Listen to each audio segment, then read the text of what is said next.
it is the holidays, Liberty, and certain of us may have significant others. Yes. And you may have to meet the parents, meet Which the is family. always the dread, right? Yeah. You never know the extended family, how they're going to be. It's always a little touchy. You never know. Well, my first question is meeting the extended family worse than meeting the parents, or is meeting the parents like that? Is that the Leviathan? You know, I think that the meeting the parents definitely is like the first step, you know, and then the second step that could be even scarier is when your parents meet their parents, but the extended family adds a whole nother level to the situation, a whole nother level. Yeah, because then you have the drunk uncle and the, unfortunately, you know, the different caricatures that tend to come out. Unfortunately. So I was informed that you have an anecdotal story about a disaster.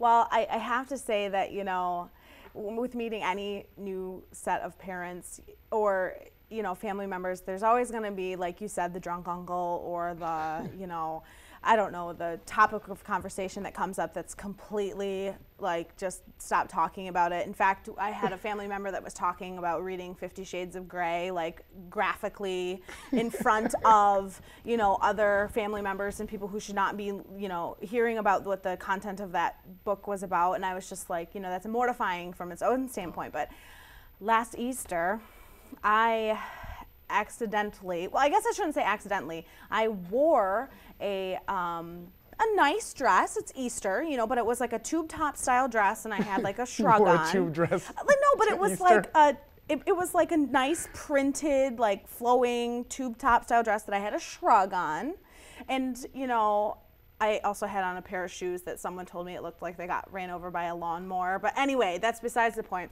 But the dress was, it wasn't revealing, but it was kind of stretchy. And we had arrived at his parents' house. And I am so excited for the direction of this. well, right now. his sister has 2 dogs, and they're very active dogs, bigger dogs. One's a lab and one is a golden retriever, I think. So they're excited and they're big dogs. And of course, I'm like, ah, puppies. And I go down and like the dog jumps up.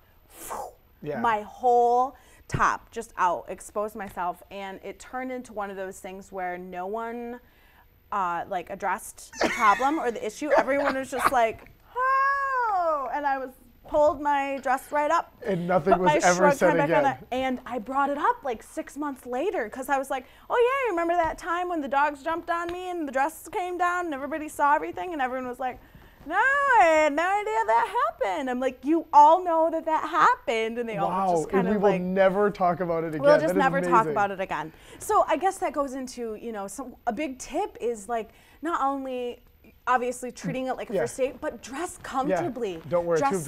Don't wear a tube dress to Easter, so that the dogs jump on you and you expose yourself to the family. So, you know, just be comfortable. Be able to wear what you are comfortable in that's also going to be, you know, age and place appropriate, I guess you could say.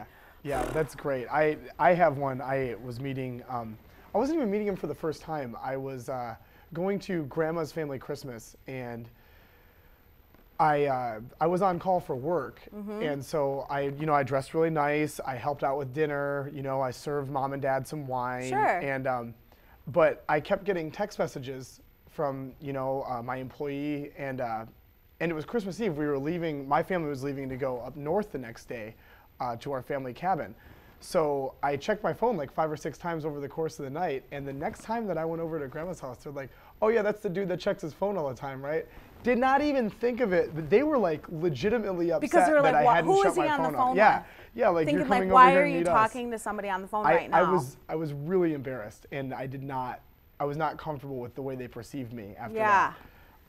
So mine would be, you need to monitor yourself. Sure. Realize that you are probably being judged. Oh, definitely. Possibly harshly. But be attentive. I mean, like, it's rude if you do it when you're out with friends. It's rude if you do it when you're with your family. But, you know, at the same time, it's like, be attentive to the situation, not only by helping out around the kitchen or asking to, you know, refill somebody's Diet Coke or whatever it may be, but also don't have your phone out. I mean, that's a good point. Exactly. No, and I hadn't even realized that I was doing it. And Sure. upon reflection, like it was very obvious that I was doing that. That so makes sense. I have another one.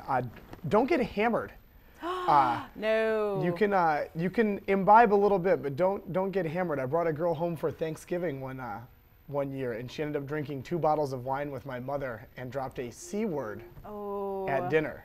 Well, you know, there's a difference, because you can essentially, you know, feel welcomed and part of a group if they're a group that are, you know, drinkers, or they like to kind of let loose at a family event and things. But you have to make sure that you're monitoring yourself as you're having fun and partaking in all the events, because at the same time, that one bottle of wine might have been your threshold. Don't push it to the second bottle of wine. Yeah, you know? and don't pick up a couple juicers on the way to on the way to the family gathering.